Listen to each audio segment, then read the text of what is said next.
At ito hanggang third floor pa yan. At hindi lang po yan, ayan may extension pa. At yung ginawa nilang extension ay lumagpas pa nga po ng kalsada ng halos 1 metro. Ayan. So ito palang binabakbak nila na biga. Ito yung biga ng extension. So bago pa lang kasi lumabas po yung pintura ng dating barangay hall. Ayan po yung biga yung kulay green. So magkatabi po yung ginawa nilang biga. So ito po yung extension.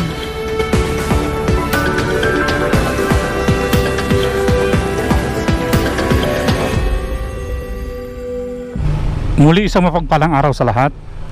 Nandito pala tayo ngayon sa kahabaan ng G2000 Street at muli nating pupuntahan yung Barangay 208 upang ihatid na naman sa inyo yung pinaka-latest update.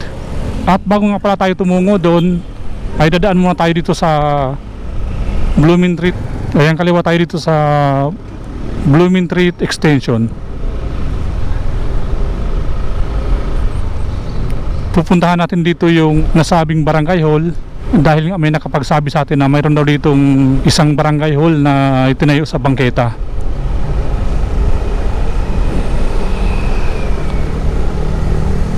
So far wala pa naman tayo nakitang barangay hall na itinayo sa bangketa.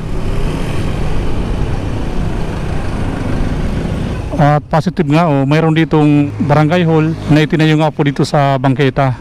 Sinakop na po yung bangketa at yung service nilang tricycle ay nakaparada sa kalsada na rin. Nakita nyo yung dumadaan imbis na sa bangketa siya dumaan, doon po siya dumaan sa kalsada. Pati ito inuko pa yung bangketa.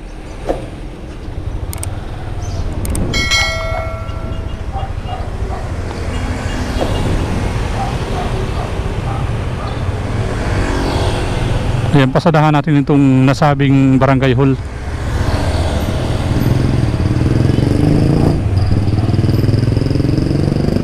Ayan po siya nasa bangketa at ito nga yung service nilang tricycle nasa kalsada at pati yung flagpole nila. Ayan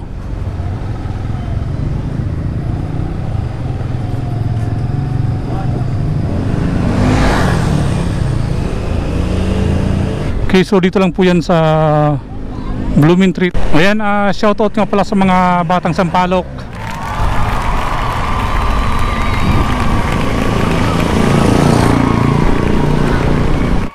Ayan, papunta na tayo ngayon sa Barangay 208. Nandito na tayo sa Aurora Boulevard. So ito ngayon napansin ko dito sa Aurora Boulevard, bago nga dumating dyan sa Rizal Avenue, ang dami pong nakaparada dito So dito po nakakabuhol-buhol yung daloy ng trapiko.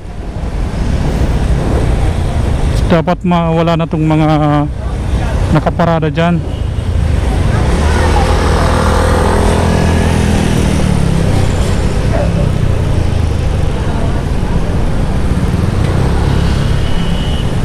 Nasa ilalim tayo ngayon ng LRT Line 1. Ito yung papuntang Caloocan.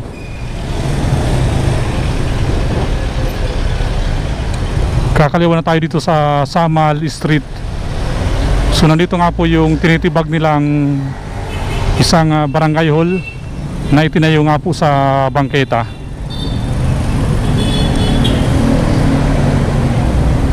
So ito yung Samal Street.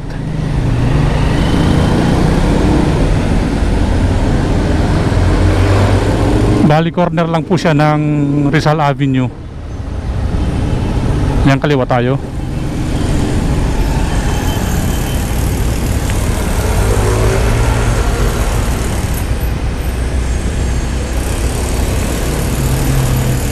So ayan na po yung sitwasyon ngayon ng dating barangay hall. So dito lang po yan sa Barangay 208. So ongoing na po yung demolition nila. Nandyan na po yung mga nagtitibag, oh.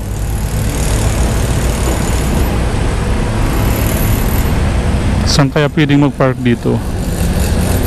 Ayan, tuloy-tuloy pa rin po yung ginagawa nilang demolition dito nga po sa nasabing barangay hall.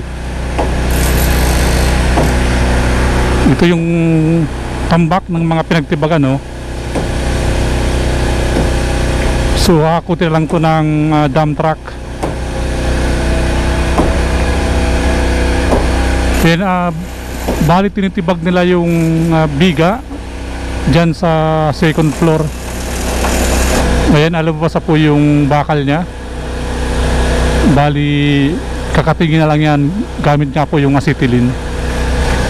So ayan po yung kahabaan ng Rizal Avenue.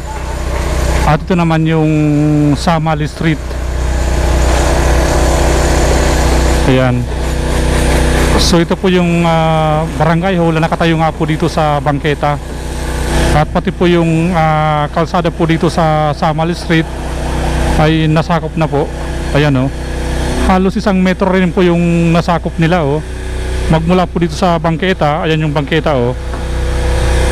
Tapos yung ginawa nilang poste ng barangay hall, ito po, oh, nasa kalsada na. Halos 1 metro pa nga, oh, yung nasakop.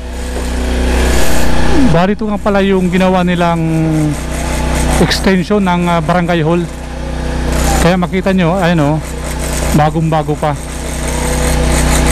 So ito nga po, hindi pa siya napapasadahan ng yung pang finish na semento.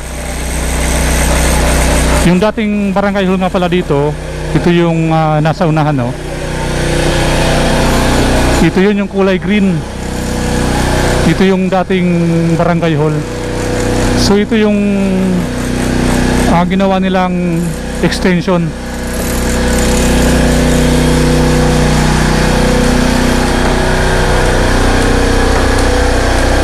Ito naman yung dating barangay hall dito, hanggang 3rd floor.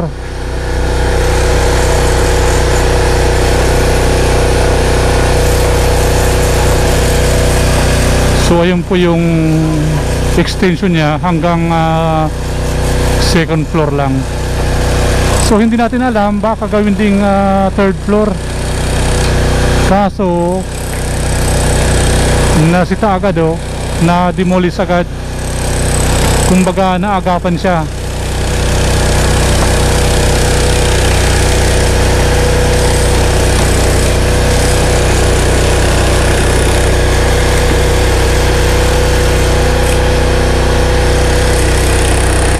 Malapad naman talaga yung mga kalsada dito, oh. So ito yung Samali Street. Ayan, oh, malapad. Ito yung Orion Street. Yung malapad din siya, oh. So dito lang po sumikip. Gawa nga po dito sa itinayo nilang barangay hall.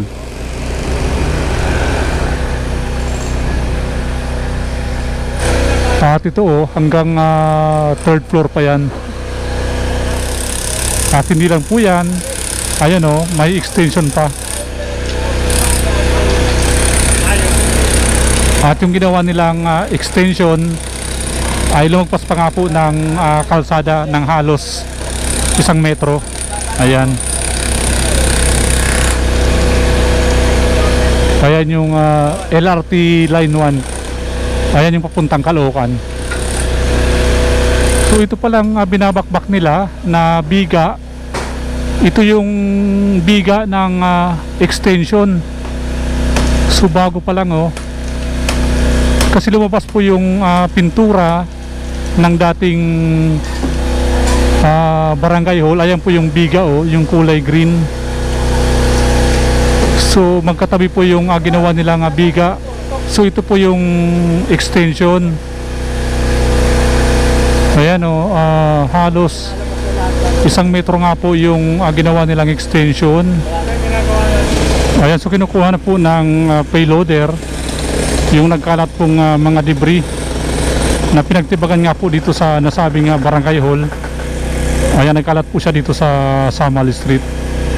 So doon muna siya itatabi bago po isakay sa dump truck para nga po mahakot na. Pati pala dun sa taas, tinatanggalan yung mga trusses.